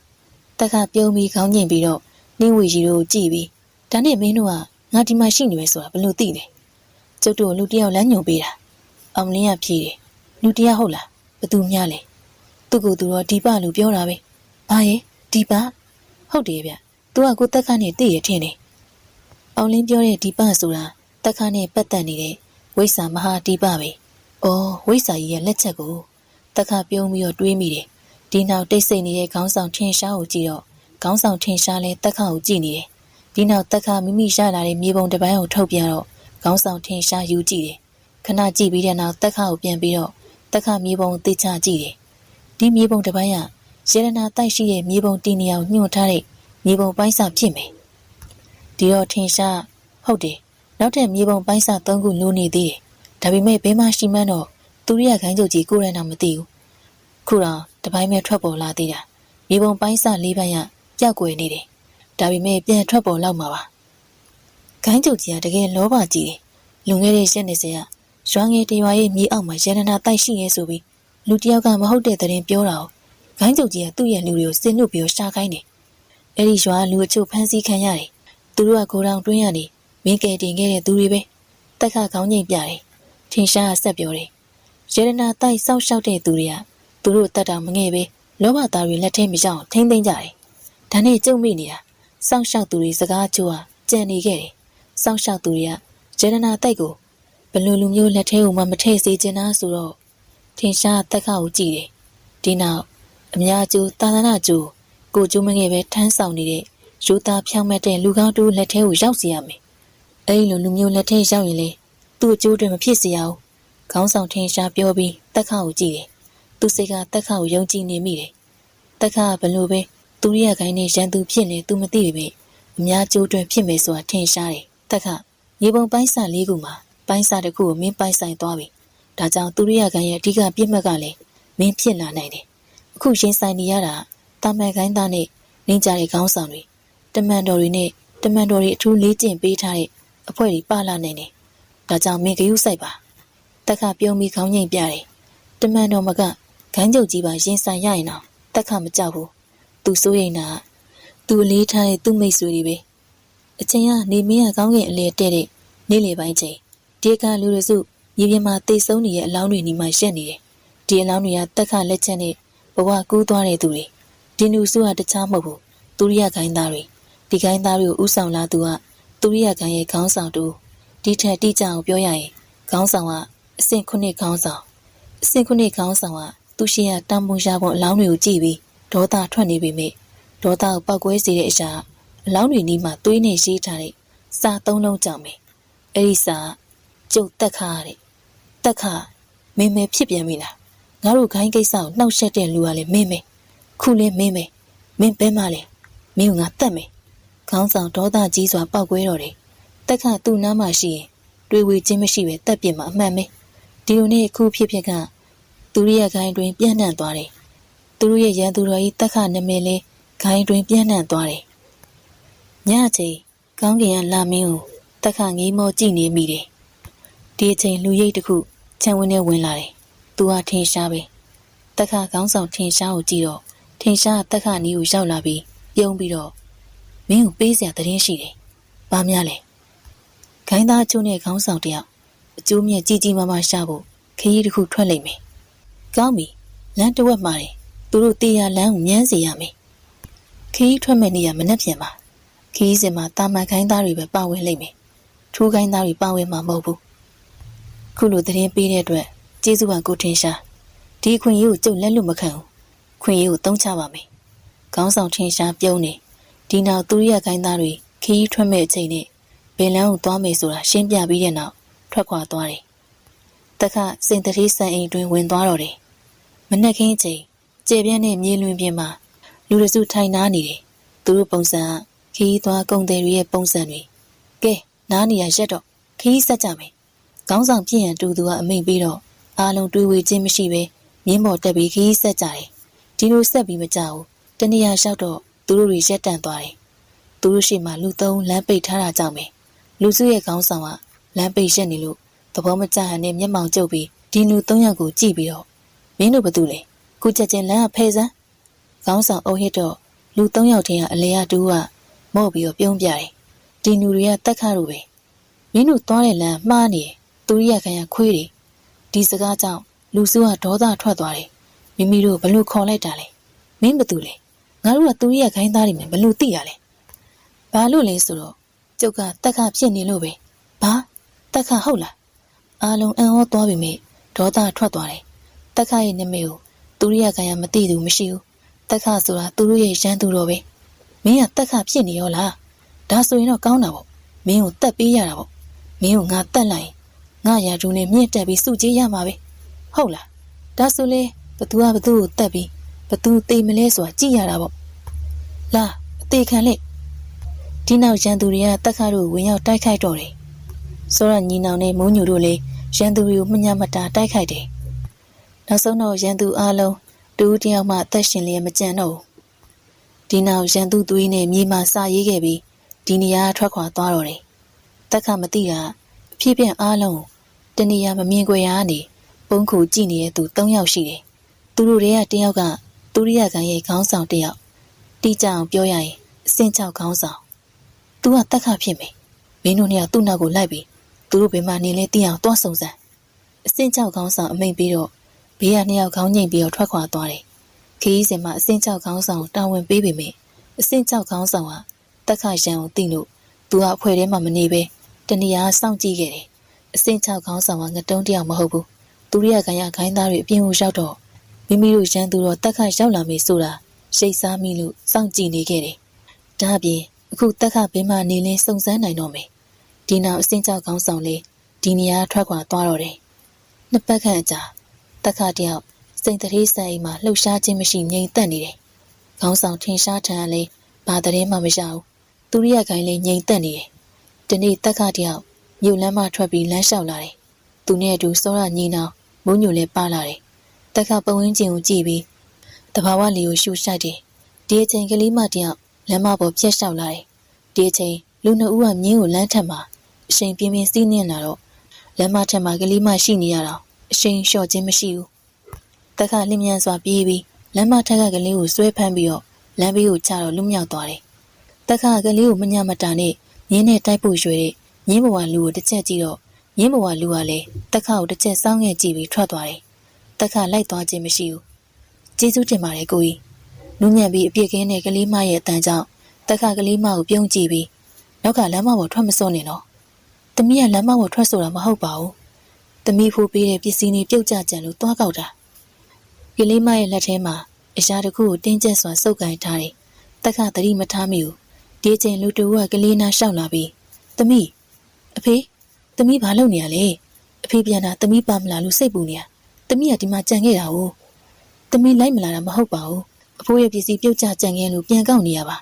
ဒီကိုကြီးကြောင့်တမီးမြင်းနဲ့အတိုက်မခံရတာကလေးမဖြစ်စဉ်ကိုရှင်းပြတယ်ကျေးဇူးတင်ပါတယ်ဗျာခင်ဗျားကြောင့်ကျုပ်သမီးအသက်ကင်းလွတ်သွားပြီဒီလူတွေကလည်းလမ်းမှာတော့မြင်းကိုစီးကမ်းမဲ့စီးနှွနေကိုကြီးသမီးတို့အိမ်ကိုခဏလောက်လိုက်ခဲ့ပါလားသမီးကကိုကြီးကိုကျေးဇူးတင်လက်ဆောင်ပေးမလို့ပါကိုကြီးတို့မလို့ပါဘူးကွာသမီးလေးဘာမှမဖြစ်ရင်ပဲရပါပြီမရဘူးလိုက်ခဲ့ပါနော်ဟုတ်ပါတယ်ဗျာကျုပ်သမီးလေးစိတ်ချမ်းသာအောင်လိုက်ခဲ့ပေးပါတက်ခါလည်းအပြစ်ကင်းစင်ပြီးဖြူစင်လှတဲ့ကလေးမကြောင့်တက်ခါရဲ့နှလုံးသားညှင်းနိုင်စွမ်းမရှိတော့ဘူးဒါဆိုလည်းလိုက်ခဲ့ပါမယ်ဒီနောက်တက်ခါတို့တွေကလေးမအိမ်ကိုလိုက်သွားတယ်ဒါပေမဲ့တခြားတစ်ဖက်စိန်တထေးရဲ့စံအိမ်မှာတော့တစုံတစ်ခုဖြစ်တော်မယ်ဆိုတာတက်ခါမသိဘူးတက်ခါတို့တွေကလေးမအိမ်ထဲမှာထိုင်နေကြတယ်ကလေးမလေးမှမိခင်မရှိတော့ဘူးဒါပြင်သူတို့ကဆင်းရဲတဲ့မိသားစုတွေဖြစ်ပေမဲ့စိတ်သဘောထားအလွန်ကောင်းတယ်တက်ခါတို့ကကလေးမဖခင်နဲ့စကားပြောနေတဲ့အချိန်ကလေးမလေးကအခန်းအတွင်းကနေထွက်လာတယ်သူ့ရဲ့လက်ထဲမှာအရာဝတ္ထုတစ်ခုကိုစုပ်ကိုင်ထားတယ်ဒါကသူပြောနေတဲ့အဖိုးရဲ့ပစ္စည်းပဲကလေးမတက်ခါကိုဖြူစင်ပြီးအပြစ်ကင်းတဲ့မျက်လုံးတွေနဲ့ကြည့်ပြီးတော့တစုံတစ်ခုကိုစဉ်းစားနေတယ်ဒီအချိန်တက်ခါကလေးမကိုကြည့်တော့ချစ်စရာပြုမှုကြောင့်တက်ခါမပြုံးမဲမနေနိုင်အောင်ဖြစ်သွားတယ်ကိုကြီးကလူကောင်းတစ်ယောက်ပဲကိုကြီးကိုသမီးလက်ဆောင်ပေးမယ်ဒါသမီးလက်ဆောင်ပါပြောပြီးတော့လက်ထင်းရအရာဝတ္ထုကိုတက်ခါကိုပြီးတော့ကလေးမဖခင်အံ့ဩသွားတယ်သမီးဒါအဖိုးရဲ့ပစ္စည်းနေသမီးဖိုးရဲ့တန်ဖိုးထားတဲ့ပစ္စည်းတစ်ခုပဲသမီးဖိုးစကားကိုမေ့သွားပြီလားသမီးမမေ့ပါဘူးအဖိုးကဒီပစ္စည်းကိုလူစုရဲ့လက်ထဲအရောက်မခံခြင်းဒါပေမဲ့အဖိုးကပြောဖို့ ရောက်ခဲ့ရင်လေရိုးသားဖြောင့်မက်ပြီးအများကျိုးအတွက်ကြည့်တဲ့လူကောင်းဖြစ်ရမေတဲ့သမီးယုံကြည်တယ်ကိုကြီးကလူကောင်းတစ်ယောက်ဖြစ်ရမေပြောပြီးတော့တက်ခါကိုကြည့်တယ်ကလေးမစကားအရဒီပစ္စည်းကပေါ်သေးသေးပစ္စည်းတော့မဟုတ်ဘူးကိုကြီးယူပါတက်ခါကလေးကမ်းပေးတဲ့အရာကိုယူတော့ဟောင်းနှွမ်းနေတဲ့ပိတ်စနဲ့တူတယ်တက်ခါယူပြီးသိချကြည့်တော့အံ့ဩသွားတယ်ဘာလို့လဲဆိုတော့ဒါကမပြီးပြည့်စုံတဲ့မြေပုံပိုင်းစာလေးပဲဒီမြေပုံကတခြားမဟုတ်ဘူးရှေရနာတိုက်ရှိတဲ့မြေပုံပိုင်းစာပဲဒီမြေပုံဘယ်ရရလဲဒါကျုပ်ဖေရဲ့မြေပုံမှာကလေးမဖေကဆိုတယ်တက်ခါဒီလူကရှေရနာတိုက်စောင့်ရှောက်သူဖြစ်ကြောင်းနားလည်သဘောပေါက်သွားတယ်ကျုပ်ဖေပြောတာတော့ဒီမြေပုံကတန်ဖိုးကြီးပြီးညှို့ဝှက်ချက်ပါတယ်တဲ့ကျုပ်သမီးလေးပေးချင်မှတော့ကျုပ်လည်းမတားတော့ပါဘူးဒါပေမဲ့ကျုပ်ဖေပြောထားတဲ့စကားကိုတော့ပြောပြရစီဒီမြေပုံရဲ့ညှို့ဝှက်ချက်ကိုတွေ့ရင်ကိုကျိုးအတွက်မဟုတ်ပဲအများကျိုးအတွက်ဖြစ်ပါစေတကယ်လို့ကိုကျိုးအတွက်သုံးမိရင်ကိုယ်တိုင်နဲ့ကိုယ်ကံခံကြပြီတော့တက်ခါခေါင်းငိမ့်ပြတယ်ဒီလူပြောတဲ့စကားထဲမှာမူသားမပါမှန်တက်ခါသိတယ်ဒီနောက်တက်ခါမြေပုံသိမ်းထားတယ်တက်ခါဒီလူနဲ့ကလေးမကိုတစ်ချက်ကြည့်ပြီးပြုံးမိတယ်တက်ခါဖိုးရွှေပြုံးအောင်တတိယသွားတယ်ဒီနောက်ဒါကိုယူထားပါခင်ဗျားတို့ဒီထက်ကောင်းမှုနဲ့ဘဝမှာနေထိုင်ပြီးတော့လောက်ကင်စားတောက်လို့ရပါပြီတက်ခါငွေပြည့်ပါတဲ့အိတ်တလုံးကိုပြီးတော့ဒီလူမျက်လုံးပြူးသွားတယ်သူရဲ့ခံမှန်းကြည့်ရဒီအိတ်ထဲမှာငွေ1000ကျော်လို့ထင်တယ်မလုပ်ပါနဲ့ဗျာကျုပ်သမီးတက်ကိုကဲတင်ထားတာနဲ့ကြေနှက်လှပါပြီမငင်းပါနဲ့ယူထားလိုက်ပါဗျာဒီလူလည်းငင်းမရတဲ့ဆုံးခေါင်းငိမ့်လက်ခံတယ်ဒီလူမသိတာဒီအိတ်တွင်းမှာအပေါ်ရန်ငွေနှင်းငယ်ခန့်ပဲပါပြီးကျန်တာရွှေတွေဖြစ်တယ်ဆိုတာပဲကဲကျုပ်တို့လည်းပြန်အောင်မယ်တက်ခါတို့သူတို့နှုတ်ဆက်ပြီးထွက်ခွာသွားကြတယ်သူတို့နဲ့တက်ခါတို့ရဲ့ခဏတာရေးဆက်ပေါ်တက်ခါတို့တွေစိန်တရေချမ်းဝန်းအနီးကိုရောက်တော့ရက်တန့်သွားတယ်ဘာလို့လဲဆိုတော့ချမ်းဝန်းတကားပျက်စီးနေရကြမယ်ဘာများဖြစ်သွားလဲချမ်းသာရေရွတ်ပြီးမိတက်ခါဆိုင်တွင်ပြေးဝင်တော့သူမိတ်ဆွေတွေလည်းနောက်ကလိုက်ပါသွားတယ်အောင်လင်းမင်းဝီအောင်ထွန်းတက်ခါဆိုင်တွင်ရောက်တော့ခေါ်ဆိုပေမဲ့တုံ့ပြန်တမ်းမကြားရဘူးဒီအခါတက်ခါဆိုင်တွင်မှာစိန်တရေနဲ့သူ့ရဲ့လူတွေလဲနေတာတွေ့တယ်မိမျိုးနေခြင်းမရှိပဲဒဏ်ရာတွေနဲ့ညှိညူနေတယ်ခင်ဗျားတို့ဘလို့ဖြစ်တာလဲအောင်လင်းတို့ရောတက်ခစိန်တရေနာသွားပြီးမေးတော့တက်ခမင်းရောက်လာပြီလားမင်းရောက်လာပြီဆိုဒီကနေထွက်သွားပြီမိမိတ်ဆွေတို့သွားခဲ့တော့ငါတို့ဂယုမဆိုင်နဲ့မိမိတ်ဆွေတွေဒုက္ခရောက်နေပြီဘလို့တွေဖြစ်တာလဲသူရိယခံရလူတွေရောက်လာတယ်သူရိယခံဟုတ်လားဒီအချိန်ဆိုင်တွင်းကိုခေါင်းဆောင်ထင်ရှားရောက်လာတယ်တက်ခမင်းလိုက်သွားတာကောင်းမယ်ဒီလူမှမဟုတ်ရင်မိမိတ်ဆွေတွေသူရိယခံလက်ထဲရောက်တော့မယ်အခုလမ်းတစ်ဝက်မှာရောက်နေပြီဟုတ်တယ်တက်ခမင်းသွားတော့မဟုတ်ရင်မိမိတ်ဆွေအချင်းကြီးမကောင်းတော့စိန်တရီရဲ့စိတ်သဘောထားကိုလည်းသိတော့သူ့ကိုပညာပေးခဲ့တဲ့ချမ်းသာတော်အံ့ဩသွားတယ်စိန်တရီကပြောင်းလဲသွားပြီအများကိုနှိမ်ချခွဲခြားဆက်ဆံတတ်တဲ့အတ္တကြီးတဲ့စိန်တရီမဟုတ်တော့စိတ်သဘောထားကောင်းမွန်တဲ့စိန်တရီဖြစ်နေပြီအမှန်စင်စစ်တော့သူရိယခိုင်းသားတွေရောက်လာတဲ့ချိန်တက်ခနဲ့သာရင်းနှီးရဲ့အောင်လင်းတို့မောင်နှမကိုဖမ်းခေါ်တဲ့ချိန်စိန်တရီနဲ့သူ့ရဲ့လူတွေကကိုကျိုးကိုမတွက်ပဲသူရိယခိုင်းသားတွေကိုတိုက်ခိုက်ခဲ့လို့သူတို့ထံရရခဲ့တာကံကောင်းထောက်မှပြီးအသက်ရှင်နေခဲ့တယ်ကိုထင်ရှားသူတို့ဂယုစိုက်ပေးပါတက်ခစောရညီနောင်ပြင်မိုးညူတို့အောင်လင်းတို့ဖမ်းခေါ်သွားတဲ့လမ်းအတိုင်းလိုက်သွားတော့တယ်နေ့လယ်ပိုင်းချိန်မြေပြန့်လွင်ပြင်တနေရာမှာလူတစုရှိတယ်လူစုကအရောက်ပေါင်း100ကျော်ခန့်ရှိတယ်ဒီလူဥဆောင်လာတဲ့ခေါင်းဆောင်2ဦးရှိတယ်သူတို့ကသူရိယခိုင်းသားတွေနဲ့သူရိယခိုင်းခေါင်းဆောင်2ယောက်ပဲဒီလူစုထဲမှာဖမ်းခံရတဲ့လူ3ယောက်ရှိတယ်သူတို့ကအောင်လင်းတို့ပဲအစင်ချောက်ခေါင်းဆောင်ကဒီတခါတက်ခဆိုတဲ့ကောင်ဘာတက်နိုင်ဦးမလဲသူမိတ်ဆွေတွေကိုခိုင်းကိုအရောက်ပို့မယ်တက်ခဆိုတဲ့ကောင်တေးရဖို့မကြတော့ဘူးဒီအခိုင်အဲ့ဒီလိုဘယ်တော့မှဖြစ်လာမှာမဟုတ်ဘူးတန်နဲ့အတူလူရိတ်တစ်ခုသူတို့ရှေ့ကိုရောက်လာပြီးလမ်းကိုပိတ်ရထားတယ်ဒီသူမြင်တော့ဝမ်းသာတဲ့ကြီးအကူကိုတက်ခပြန်တူခေါ်လိုက်ကြတယ်စောတော့ညီနောင်နဲ့မိုးညိုတို့လည်းတက်ခနာကိုရောက်လာတယ်လက်နဲ့တွေတင့်ပြင်းထားတယ်ချမ်းသာသူရိယခိုင်းသားတွေကိုကြည့်ပြီးညားလိုက်တာသူရိယခိုင်းမှာလူရဘယ်လောက်တောင်ရှိနေရလဲတိတ်ကောင်းတာပေါ့ကျုပ်ဘဝမှာမိစ္ဆာကောင်တွေကိုအစုလိုက်ပြုံလိုက်တက်ရတာဒါပထမဆုံးပဲမင်းကမြ мян ဆန်းဆန်းတေးခြင်းလို့ရောက်လာလားအစင်ချောက်ခေါင်းဆောင်ကပြောတော့တက်ခကျုပ်တေးဖို့မဟုတ်ဘူးတက်မလို့လိုက်လာတာပြောပြီးတော့နောက်ကျောင်းမှာလွယ်ထားတဲ့ဓာတ်ကိုဆွဲထုတ်တယ်ဒီကောင်တွေကိုအကုန်တက်ကြစမ်းထူးသဖြင့်တက်ခပေါ့သူရိယခိုင်းသားတွေလက်နဲ့တွေဆွဲပြီးတက်ခကိုထန်တိုးဝင်နေလာကြစမ်းတ တက်ခအိုဟစ်ပြီးတော့တိုက်ခိုက်တယ်ဒီနေရာမှာနာကျင်စွာအိုဟစ်တန်တွေစုညံ့သွားတယ်ရန်သူအများပြားရဲ့ပြစ်မှတ်ထားခြင်းခံရတဲ့သူဟာတက်ခပဲကိုမပါတဲ့ခေါင်းတွေမြေပြင်ထက်ကျဆင်းလာတယ်တိုက်ပွဲအနေငယ်ကြတော့ချမ်းသာတယောက်လွင့်စင်သွားတယ်သူကူမှလည်းသွေးတွေစိုးနေတော့သူ့တန်ရသွေးနဲ့ရန်သူတွေရဲ့သွေးတွေမင်းတို့တေးရမယ်သူရိယခိုင်ကငါတို့ပေါ်ကျွေးတင်နေတယ်ဒါကြောင့်ဒီအကျိုးမင်းတို့ဆက်ရမယ်ချမ်းသာတယောက်ဒီလိုပြောပြီးတိုက်ခိုက်တော့တယ်ခွေခါချမ်းသာတယ်မကငိမ့်ချမ်းတဲ့မိုးညိုတို့လည်းနူးညံ့ခြင်းမရှိတော့ဘူးဒါရစင်တက်ခါကိုထိပြီးမြဲဒဏ်ရာမဆူထားနဲ့ပြန်ကန်ထွက်လာခြင်းကသူရိယခိုင်သားတွေပါဇက်ဟောင်းသားဖြစ်သွားတယ်ဒီအဖြစ်အပျက်ကိုမြင်တဲ့ခေါင်းဆောင်6ကသိစမ်းဒီကောင်ကလက်နဲ့မတူတာငါမေ့သွားတယ်မိမိကိုယ်ကိုပြစ်တင်ပြောဆိုတယ်ရခင်တိုက်ပွဲဖြစ်စဉ်ကတက်ခါလက်နဲ့မတူတာသူမြင်ခဲ့ပြီမေ့သွားခဲ့တာသူ့မှားပဲငိမ့်ချမ်းတယောက်ဘယ်ဘက်ရှင်ဘက်မှာဓာတ်တန်ရာရှပြီးသွေးတွေစီးကျလာတယ်တက်အန်ရတော့ဒုက္ခမပေးနိုင်ဘူးဒီချိန်တက်ခါရန်သူတွေနဲ့သူ့မိတ်ဆွေတို့တစ်ချက်ကြည့်တော့သူ့ရဲ့မိတ်ဆွေတွေကဒဏ်ရာတွေရထားတာတွေ့တယ်ဒီဒဏ်ရာတွေကအသက်အန္တရာယ်မစိုးရင်ရပေမဲ့တိုက်ခိုက်မှုကိုနှိကွေးစေတယ်ပြီးတော့တိုက်ပွဲကကြာလာတာနဲ့မြသူတို့မောပန်းလာတယ်ရန်သူဘက်မှာအယောက်ပေါင်း100ကျော်ရှိတယ်ရန်သူဘက်မှာအယောက်ပေါင်း100ကျော်ရှိတာဒါအပြင်တိုက်ပွဲကကြာလာတာနဲ့သူတို့မောပန်းနေတယ်ကိုမုံညိုငိမ့်ချမ်းသာမင်းတို့ငါနောက်လိုက်ခဲ့ပါအော်ဟစ်ပြောဆိုတယ်စောရညီနောင်နဲ့မိုးညိုတို့အနီးမှာရှိတဲ့ရန်သူတွေကိုရှင်းထုတ်ပြီးတက်ခါနာကိုသွားတယ်သူတို့ရဲ့အသက်ရှူတန်တွေပြင်းထန်ပြီးသူတို့ရဲ့တန်ရာတွေလည်းသွေးတွေစီးကျနေတယ်ပင်ပန်းနေတယ်ဒါပေမဲ့သူတို့မျက်လုံးတွေကတိုက်ပွဲစိတ်တွေပြင်းထန်နေတယ်တက်ခါပြုံးလိုက်တယ်မင်းတို့ငါနောက်မှာနေပြီးခဏလောက်အနားယူကိုတက်ခါကျုပ်တို့အနားမယူလို့မရဘူးလားသူတို့ကလက်မခံတဲ့အမူအရာနဲ့ပြောတော့တက်ခါငါပြောတဲ့အတိုင်းနေပါကျန်တာငါရှင်းမယ်ရှင်းတိုင်းဒီလူတွေကိုအများဆုံးရှင်းပြတော့ပြောပြီးတော့သူ့ရဲ့ဓာတ်ကိုကြည့်ပြီးမင်းအပြင်မထွက်ရတာကြာရောပေါ့လာပါကွာလေကောင်းလေတန်လေးရှူပါဦးဓာတ်ကိုပုတ်ပြီးတော့ပြောလိုက်တယ်နောက်မှရှိတဲ့စောရညီနောင်နဲ့မိုးညိုတို့အံ့ဩသွားကြတယ်သူတို့တွေမကသူတို့ရဲ့ခိုင်းသားနဲ့ခေါင်းဆောင်2ဦးလည်းဒီအတူပဲဓာတ်ကိုစကားပြောနေတာ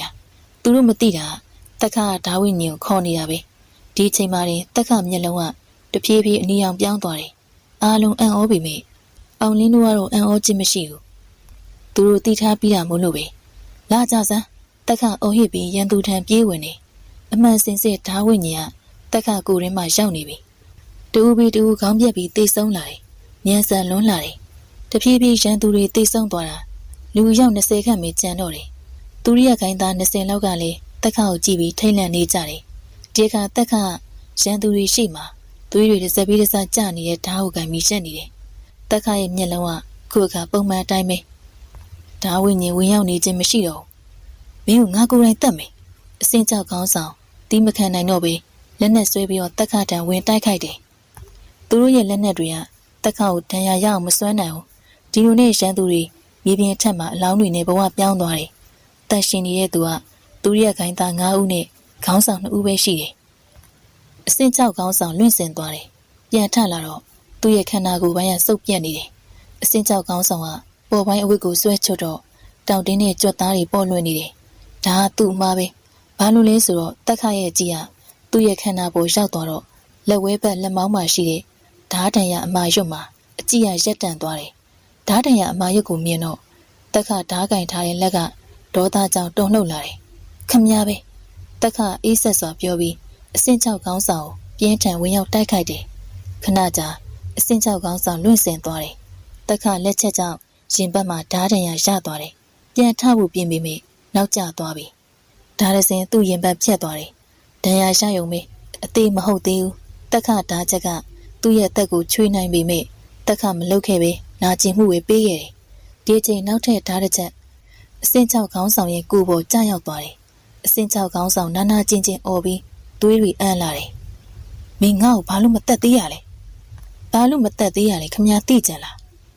လွန်ခဲ့တဲ့2လလောက်ကခမများရွာတရွာကိုရှောက်လာပြီးအပြစ်မရှိတဲ့ကလေးငယ်တယောက်ကိုတတ်ခဲ့တာခမများမှတ်မိသေးလားရွာသားတွေရဲ့အဆိုအရဖိုးရွှေပြုံးတက်သွားတဲ့လူရဲ့လက်ဝဲဘက်လက်မောင်းမှာဖိုးရွှေပြုံးကြောင့်ဓာတ်တန်ရရထားတယ်တဲ့တက်ခါစကားကြောင့်အစင်းချောက်ခေါင်းဆောင်ခဏမြစဉ်းစားပြီးမျက်လုံးပြူးသွားတယ်ဒါဆိုမင်းကဟုတ်တယ်ကျုပ်ကအဲ့ဒီရွာလူပဲစကားဆုံးတော့အစင်းချောက်ခေါင်းဆောင်ရဲ့ကိုယ်ပေါ်ဓာတ်တန်ရတစ်ချက်ကျသွားတယ် အစင်းချောက်ကောင်းဆောင်နာကျင်စွာအော်တယ်သူတက်ခါကိုကြည့်ပြီးထိတ်လန့်သွားတယ်တရက်မှလည်းကြောက်ပြီးနာကျင်မှုဝေဒနာကိုခံစားရမှလည်းကြောက်တယ်တက်ခါကနာကျင်နေတဲ့အစင်းချောက်ကောင်းဆောင်ကိုကြည့်ပြီးရီမောပြီးတော့ခမရနာလားခမရတက်လိုက်တဲ့ကလေးကဘာဆိုဘာမှမသိရှာတဲ့အပြစ်ကင်းစင်ပြီးဖြူစင်တဲ့ကလေးတူသူသေးဆုံးရလို့တရွာလုံးကြားခဲ့ရတဲ့မျက်ရည်တွေခမရသားနာကျင်တာထက်အစပေါင်းများစွာစိုးတယ်တက်ခါအိုဟိပြောဆိုတော့သူ့ရဲ့စကားအစုံမှာအစင်းချောက်ကောင်းဆောင်ရဲ့ကိုယ်မှာဓာတ်ချက်တွေကျဆင်းလာတယ်မုံရမှန်းလည်းမသိစိုးရမှန်းလည်းမသိပဲလူတိုင်းချစ်ချင်းတွေထားတတ်တဲ့ကလေးငယ်တူပေါ့ရှစ်ဆက်တာကောင်းလားအစင်းချောက်ကောင်းဆောင်သွေးတွေထွက်နေပြီးတကူလုံးသွေးတွေနဲ့ဒါအပြင်ခန္ဓာကလည်းတုံ့ရနေတယ်အစင်းချောက်ကောင်းဆောင်ကစိန်ပြားရွာကလေးငယ်တူကိုတတ်ခဲ့တဲ့ဖြစ်စဉ်နဲ့ကလေးငယ်ကိုတတ်ပြီးတဲ့နောက်ရွာသားတူပြောခဲ့တဲ့စကားတွေကိုပြန်လေကြားရောက်နေမိတယ်မင်းတို့လုံရက်တွေအတွက်မင်းတို့ပြန်ပေးဆက်ရလိမ့်မယ်မင်းတို့နောင်တမရနဲ့မင်းတို့တေချင်းတရားနဲ့တွေ့ရလိမ့်မယ်မင်းတို့အသက်ကိုစီရင်ပေးမဲ့လူတယောက်မင်းတို့စီကိုရောက်လာလိမ့်မယ်စောင့်ကြည့်နေရောက်လာလိမ့်မယ်သူနဲ့တွေ့ရင်မင်းတို့အကြောက်တရားနှလုံးသားတွေကနေထွက်ပေါ်လာလိမ့်မယ်မင်းတို့လုံရက်တွေအတွက်မင်းတို့နောင်တမရမိစေနဲ့ဒီစကားအစင်းချောက်ကောင်းဆောင်ပြန်ကြားနေမိပြီဒီစကားမှန်ကန်သွားပြီအခုတော့နောင်တရမယ်ဆိုရင်တော့နောက်ကျသွားခဲ့ပြီစောရညီနောင်နဲ့မိုးညိုတို့တွေမသက်သေးပဲရက်ဆက်နေတဲ့တက်ခါကိုအံ့ဩစွာကြည့်နေတယ်တက်ခါစကားရကလေးငယ်တူကြောင့်သူရိယခိုင်နဲ့ရန်သူတော်ဖြစ်ခဲ့တယ်လို့ထင်နေတယ်အထင်ကမှန်ပေမဲ့တက်ခါအများကျိုးတွင်လှုပ်ဆောင်တာအစင်ခုနှစ်ခေါင်းဆောင်နဲ့ကြံတဲ့ခိုင်းသားတွေမလုံမရှားတက်ခါကိုအံ့ဩစွာကြည့်နေတယ်ထူးသဖြင့်အစင်ခုနှစ်ခေါင်းဆောင်ပဲဘာလို့လဲဆိုတော့အစင်ခုနှစ်ခေါင်းဆောင်ကအစင်6ခေါင်းဆောင်နဲ့ပေါင်းပြီးစိန်ပြားရွာဖျားဌာပနာတိုက်ကိုဖောက်ခဲ့ခြင်းပဲအစင်ခုနှစ်ခေါင်းဆောင်ကဒဏ်ရာရနေတဲ့လူနာအဖြစ်ဟန်ဆောင်ပြီးအကြံနဲ့လာပြီးတော့စိန်ပြားရွာကိုအရင်ရောက်နေသူဖြစ်တယ်တက်ခါဒီနူကိုလည်းအလွတ်ပေးမှာမဟုတ်ဘူးငါ့ကိုတက်ပေးပါထပ်ပြီးတော့မနှိပ်စက်ပါနဲ့တော့အစင်6ခေါင်းဆောင်နာကျင်မှုဝေဒနာမခံစားနိုင်တော့တက်ဖို့တောင်းဆိုနေတယ်ခမည်းစဉ်းစားမိရလားအပြစ်မရှိတဲ့ကလေးငယ်တူကိုတက်ပြီးခမည်းကန်ကြမှာဒီနေ့လူမျိုးရောက်လာမယ်ဆိုခမည်းမသိဘူးလား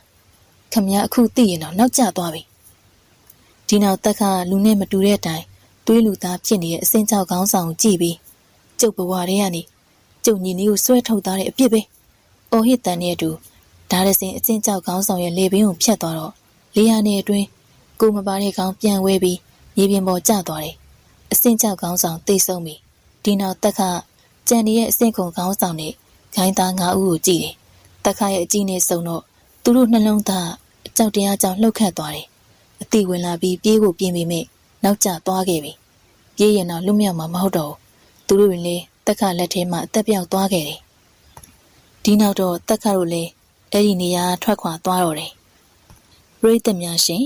ဒီနေ့ရဲ့တင်ဆက်မှုကိုဒီလောက်နဲ့ပဲရှင်းနာကျင်ပါတယ်နားဆင်ပေးခဲ့တဲ့ပရိသတ်များအားလုံးကိုကျေးဇူးတင်ပါတယ်ရှင်